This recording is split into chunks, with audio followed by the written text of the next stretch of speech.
नमस्कार, मी ऋषिकेश जोगदंडे तुमच्या सर्वांचं पुन्हा एकदा द टाइम्स ऑफ पुसदच्या एका नवीन आणि विशेष अशा भागामध्ये तुमच्या सर्वांचं सहर्ष असं स्वागत करतो।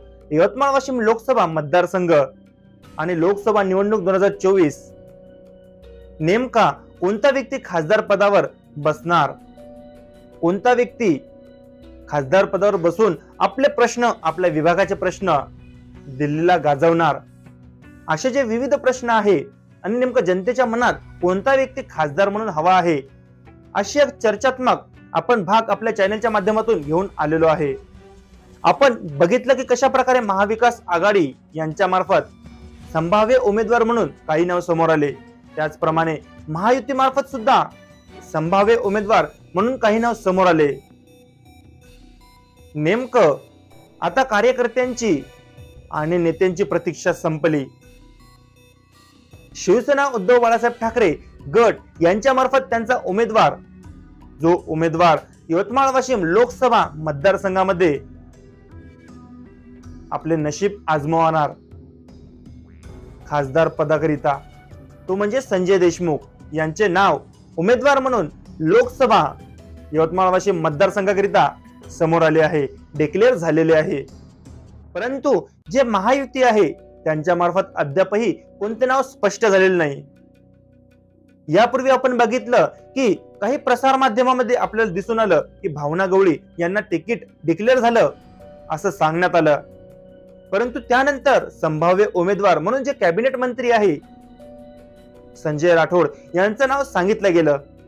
अद्यापपर्यंत महायुती मार्फत कोणत्याही व्यक्तीचं नाव, कोणत्याही नेत्याचं नाव उमेदवार म्हणून स्पष्टपणे डिक्लेअर झालेलं नाही। संभाव्य उमेदवार म्हणून आताही कॅबिनेट मंत्री संजय राठोड यांचंच नाव सांगितलं जात आहे। यावेळेस भावना गवळी ज्या खासदार आहेत आपल्या यवतमाळ वाशिम मतदारसंघाच्या, त्यांचं तिकीट डावलल्या जाणार का? नेमकं तुम्हाला काय वाटते? तुम्ही तुमचा अभिप्राय द्या। परंतु यामध्ये जे वंचित बहुजन आघाडी आहे, ॲडव्होकेट बाळासाहेब आंबेडकर यांची त्यांच्या मार्फत सुद्धा उमेदवार हा डिक्लेअर झालेला आहे आपल्या यवतमाळ वाशिम मतदारसंघाकरिता। हेमसिंग प्रतापराव पवार असे त्या उमेदवाराचे नाव आहे। नुकतंच त्यांची जी पत्रकार परिषदेच्या मार्फत हा खुलासा करण्यात आलेला आहे। जर आपण लोकसभा 2019 निवडणुका वंचित बहुजन आघाडी यांची, या पक्षाची जर आपण माहिती घेतली तर आपल्याला दिसून येईल की 2019च्या लोकसभेच्या निवडणुकीमध्ये प्रवीण पवार जे लोकसभा यवतमाळ वाशिम मतदारसंघामध्ये उभे राहिले होते, त्यांनी चक्क 94,228 मत मिळवले होते। नेमका यवतमाळ वाशिम मतदारसंघाकरिता नवीन चेहरा असायला पाहिजे का, की जे आहे त्या चेहऱ्यावर जनता समाधानी आहे? नेमकं यावेळेस आता जर आपण बघायचं गेलं तर महाविकास आघाडी शिवसेना उद्धव बाळासाहेब ठाकरे गट संजय देशमुख वर्सेस वंचित बहुजन आघाडी ॲडव्होकेट बाळासाहेब आंबेडकर, हेमसिंग प्रतापराव पवार अशी लढत आपल्याला दिसून येईल। अद्यापपर्यंत महायुती मार्फत कोणतेही नाव स्पष्ट न झाल्यामुळे ते मी आता यामध्ये घेतलेले नाही। आता बघू नवीन चेहरा येतो, काही विकास होतो का? नेमका आपल्या जे यवतमाळ वाशिम मतदारसंघ जनता म्हटल्याप्रमाणे आताही विकास कामापासून उदासीन आहे। यानंतर सुद्धा विकासाच्या गतीला पोहोचेल का, टेकेल का, त्या रस्त्यावर तरी जाईल का? आता हा सुद्धा बराच मोठा बघण्याचा विषय झाला आहे।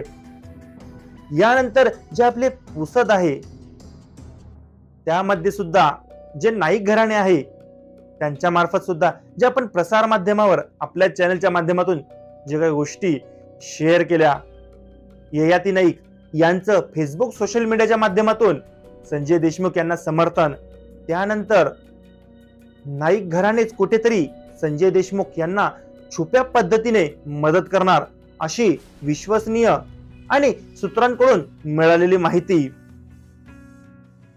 असे जे विविध भाग आहे, विविध बाबी आहे, या विचार करायला भाग पाडतात की नेमकं कोणता व्यक्ती निवडून येईल। आमदार इंद्रनील नाईक यांनी सभेमध्ये स्पष्टपणे भावना गवळी ज्या खासदार आहेत त्यांनाच निवडून आणू असं सांगितलं.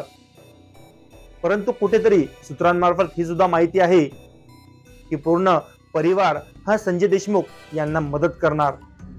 आता याबाबत सुद्धा तुम्हाला काय वाटते, जनता म्हणून तुमचं काय मत आहे हे तुम्ही सांगा. आणि यानंतर अशाच आपल्या लोकसभा यवतमाळ वाशिम मतदारसंघातील जे विषय आहे कोणता घ्यायचा, कशा प्रकारे घ्यायचा हे तुम्ही सजेस्ट करा.